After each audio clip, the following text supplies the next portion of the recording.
gentlemen, the following presentation is brought to you by Mr. Main Event Brian Waters and the Real Dwayne Allen. The Wrestling Realm, the show for the intelligent wrestling fans. Off the top rope, I dwell in the wrestling realm. Like Jake stay in the snake pit and Kane be in hell. Like Taker stay in the graveyard, I'm punk in the shy. Call me Snooker cause I'm super and fly. You can hate all you want, but I'm flossing. The Miz said I'm awesome, and I'm upholding the law just like the big boss man. With Mr. Main Event Brian Waters, the real Dwayne Allen, toss you over the border like Hernandez, Mandez, pressing the stands. It's the show for the intelligent wrestling fans. Hitman like Hawk, but I'm not from Calgary. I'm all about the bill, so let that gold dust shower me, empower me like Farouk and the nation. If you don't know your history, then you should change the station. But if you do, you can cruise to YouTube / the wrestling realm. Your lessons are stale. Say the same old lines, man, you destined to fail. Like the Shockmaster or the wrestler Nails. I'm a heartbreak kid, and my bid to be champion is unmatched. Anybody step, I'm face planting them. With Mr. Main Event and the Real Dwayne, you the sisters of love, we the powers of pain. You see we coming with a spear while you're monkey flipping. It's Brian Waters, Dwayne Allen, and your boy Trenton. And that's just how the story goes. That's just how the story goes. It's the wrestling realm, baby. The wrestling realm. Mr. Main Event Brian Waters, the real Dwayne Allen, and I'm your boy Trent CMG. You know what it is, baby. Let's go.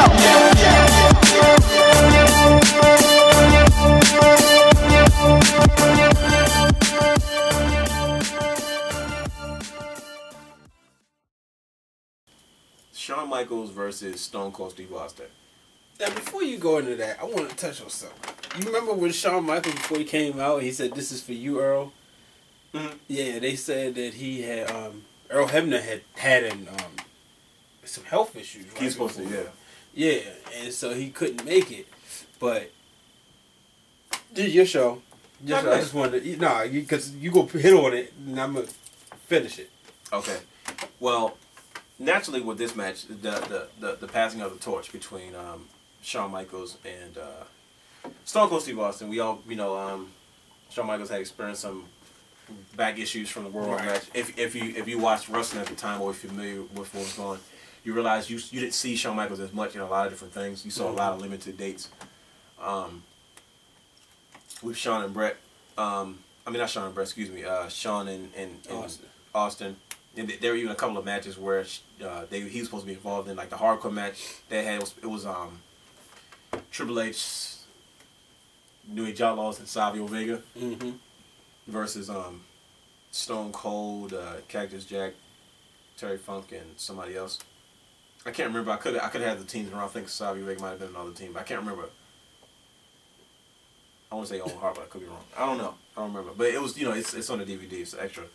But like this, Shawn was doing limited dates because his back trying to get treated, get situated, and he got to WrestleMania. And like when you saw the match, it was one of my favorite all time. It looked different. It looked more brutal. But now the little that I know when I was watching it, I didn't realize why it looked brutal because he was in so much pain. Yeah. And he was really forcing it. But it's like the fact that he pulled that match off, hurt the way he was. It was like, wow, that's a true testament. And he gave it. That was it. It was no.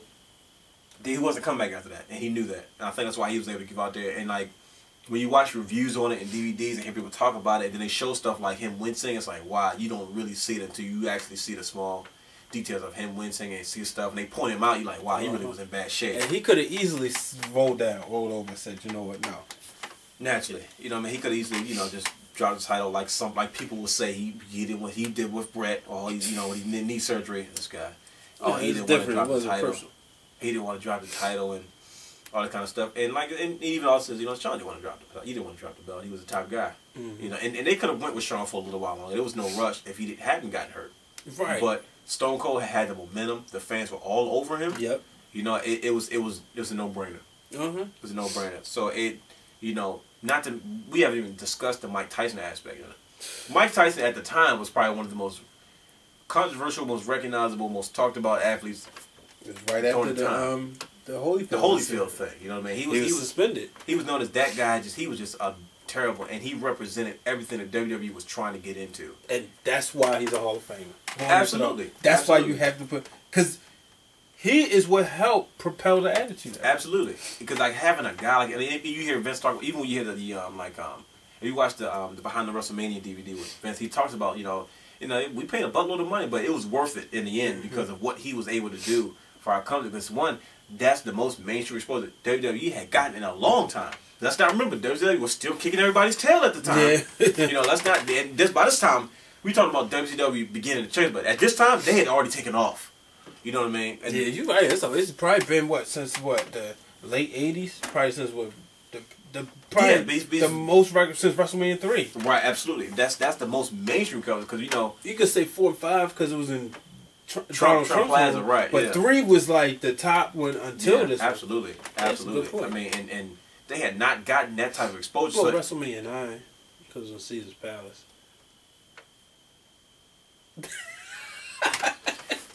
Anyway, I owed you one. I take it out of here because I drilled you through your last one. But yeah, definitely. You saw like you don't realize until you watch certain things. It's like wow, they got a lot of crossover because he was on every news station. Mike Tyson, Mike Tyson was in the news every day about something. Yep. Because Mike Tyson was just that guy, and to put him in the middle of the ring.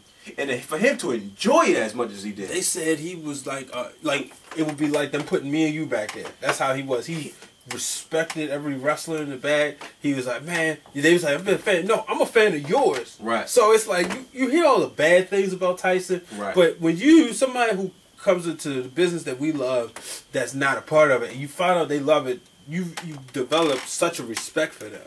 Yeah, naturally. I mean, it's like, it's like, I don't want to say that, but at the Royal Rumble, where you saw Tyson in the skybox with Vince and Shane, he's having this, ripping up the WCW sign and all that kind of stuff. You saw him enjoy it, like, wow, he's really into this. Yeah. And he was a part of the program. And we ain't talking about he just ain't show up at WrestleMania or the week before decide, I'm going to be at WrestleMania. He was a part of the program. His debut in the first of all, when he came in with the whole Austin thing, that was like, whoa. Because everybody knew they was going to announce Mike Tyson was coming. And they made a big deal about it. They say it was the news. Mike Tyson's coming on tonight. Yada, yada, yada. Yep. Come out there. Mike Tyson comes out. He does his thing. He says what he has to say. He has entourage business. And Stone Cold Steve Austin, the biggest antagonist of the group, that McMahon hates his gut, comes out in the middle of the speech and let me tell you something. You can call you what you want, but I am the baddest guy. He cuts his promo on him and tells him this. And Mike Tyson's like, I'm not a problem, Yada, yada, yada. He goes, listen. He says the most famous line I read. If y'all don't understand what I'm saying, I got a little bit of sign language for you. So here's to you. And Mike Tyson like, what you mean? And then he's finally, okay, let me show you who I am, for real. And they get to snap it, and that almost fake brawl, and it's like, whoa. And then the way McMahon Did you see how there was the money? Somebody was losing money? Yeah, somebody fell out, their money fell in their pocket. And the way Vince responded, like, you ruined it, and the way he was so upset at the time, and Austin, of course, didn't care. He was waving his fingers and shut up, Vince, and hitting people with the hats and stuff. When you had that type of build-up and then he joins DX, it's like it was one thing after the other. The build-up for WrestleMania 14 was probably the best you saw in a long time, coming off of WrestleMania 13. Oh, yeah. You know what I mean? I mean, I think... You could literally make an argument that was you worse than first. Naturally. I think that's the one, like I said, that was a transition WrestleMania that's sort of catapulted, because WrestleMania 15... Like 27, we always say the throwaway WrestleManias, It's always one for that one build up to get things back on track. Cause and judging by the pattern you see, I guess it almost has to be that way. Yeah. But the build up, to everything to DX and then him double crossing DX, and the lights were brighter.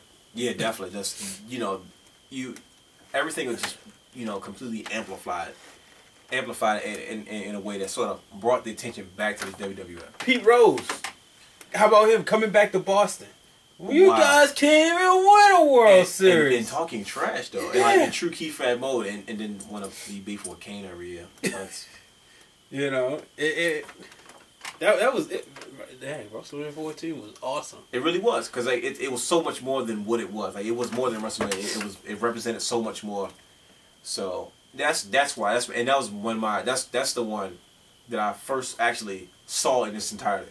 Okay. I had never seen WrestleMania previously, and that was the first one. I actually went to Blockbuster and I got the tape and I watched it all the way through. That was the first one because I had like Best of WrestleMania DVD tapes and the Best of Survivor Series, but I never had a full And that was the first one I saw. Just like how you are about WrestleMania 9. Yeah. That's how I am about WrestleMania 14. That's why they our favorite WrestleMania. Exactly, because it's that first one that meant a lot to you because it was the first one. Because you realize where you are now and the love you have for it. It's like, wow, that first one really got me going. Mm-hmm. So, you know what though? I'm sitting there and if you think about this, something we haven't had in a long time at WrestleMania. I want to go and I really want to say 14 might have been the last time we had this. No, 20. Where you get invested into somebody. Mm-hmm. No, 21 when Cena did it.